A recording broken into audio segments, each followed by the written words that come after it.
साथियों, अनुकूल अवसर का जीवन क्षणिक होता है। जागरूकता के अभाव में क्या आप उस क्षणिक अवसर का लाभ ले सकते हैं? आज हम इसी विषय पर आपके साथ वार्ता करेंगे। क्या आप काम छोड़कर अवसर की प्रतीक्षा कर रहे हैं? जिन्हें वास्तव में प्रगति की लालसा होती है, उनके लिए अवसरों की कोई कमी नहीं होती। आवश्यकता है अवसर को पहचानने की, परखने व पकड़ने की। साथ ही साथ यह जानने की भी कि अवसर से किस प्रकार लाभ उठाया जाए। आज प्रत्येक व्यक्ति को किसी न किसी अवसर की प्रतीक्षा है। प्रकृति का नियम है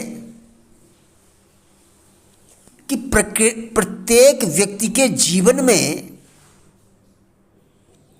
एक न एक अवसर जरूर आता है,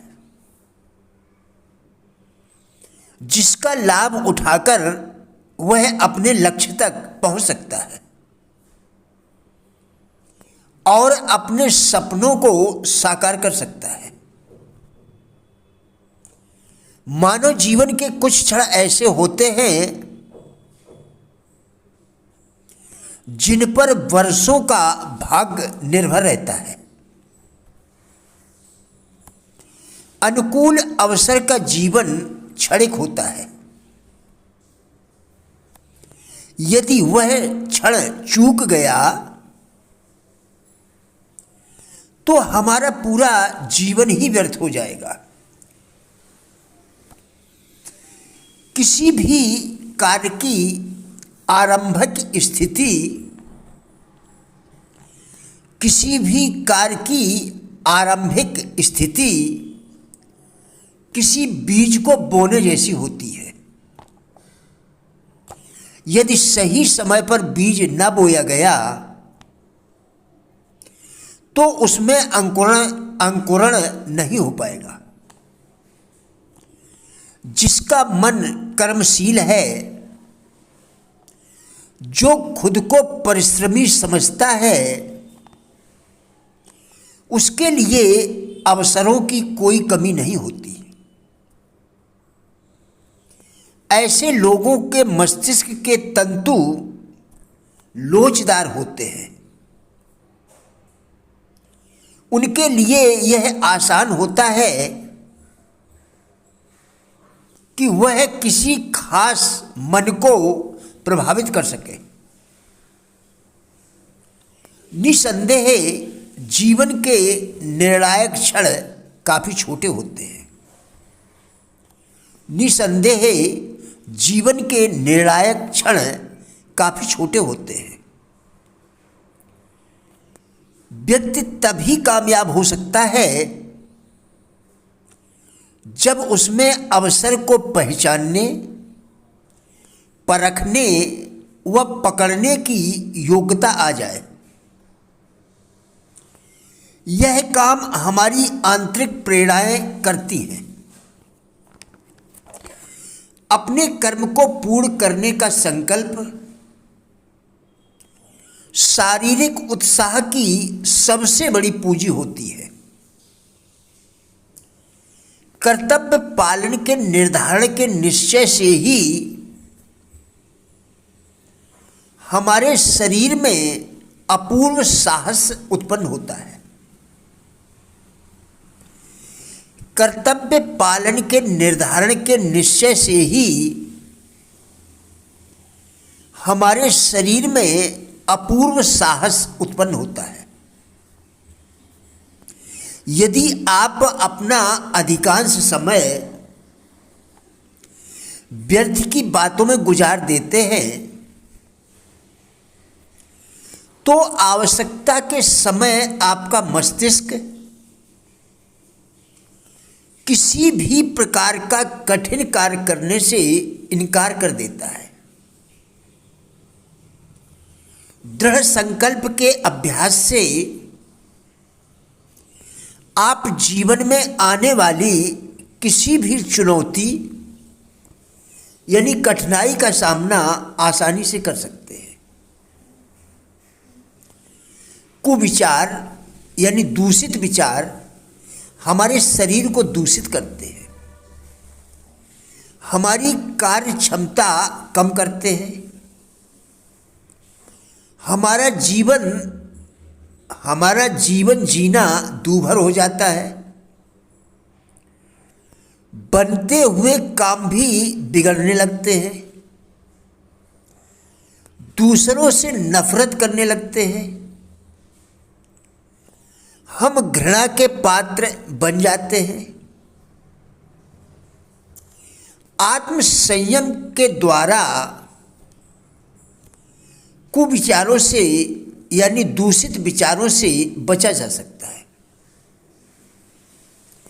आत्म संयम के द्वारा कुविचारों से बचा जा सकता है। विकट परिस्थिति यानी संकट के समय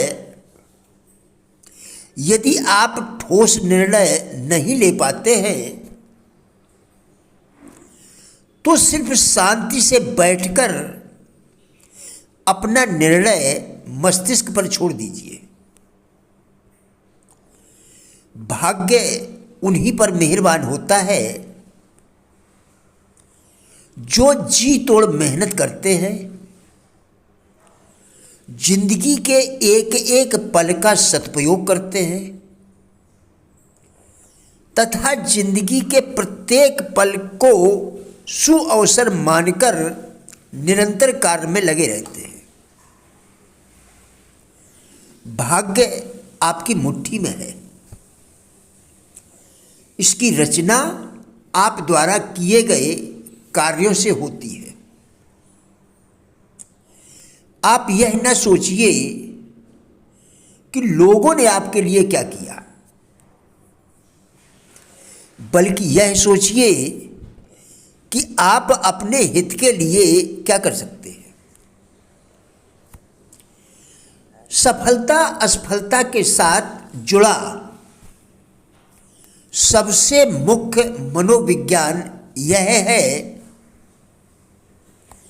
कि कार्य शुरू होने से पूर्व ही पीछे भागने का या असफलता के बाद के मार्ग खोजने शुरू कर दिए जाते हैं। कोई भी मनुष्य डटकर उसी वक्त मुकाबला करता है जबकि भागने का कोई मार्ग शेष नहीं बचता। जब उसके अंदर करो या मरो की भावना समा जाती है तो वह और भी अधिक कष्ट सहन कर मुकाबला करने को तैयार हो जाता है। मनुष्य का निर्माण ही इस प्रकार हुआ है कि जब तक उसके सामने बच निकलने का कोई भी मार्ग शेष रहता है तब तक वह कष्ट पाने की अपेक्षा भागना प्रारंभ कर देता है। उसकी विजय तभी होती है जब वह अपने मन में ठान लेता है विजय अथवा मौत। प्रिय साथियों, राजेंद्र बलाटिया यूट्यूब चैनल के सभी वीडियोस एक अच्छी ज़िंदगी जीने के लिए अत्यंत ही उपयोगी है। हमारा विश्वास है कि इस चैनल के सभी वीडियोस आपको ज़रूर अच्छे लगेंगे। कृपया चैनल को सब्सक्राइब करें जिससे इसी प्रकार के और भी वीडियोस आप लगातार देखकर अपने विचारों में परिवर्तन कर सकें, क्योंकि विचारों के परिवर्तन से ही जिंदगी में परिवर्तन संभव है। वीडियोस को लाइक एवं शेयर करके कृपया हमारे फेसबुक पेज गुड लाइफ को भी फॉलो करें, जिसका लिंक वीडियो के डिस्क्रिप्शन में दिया गया है। कृपया हमारा भी उत्साह बढ़ाएं। धन्यवाद।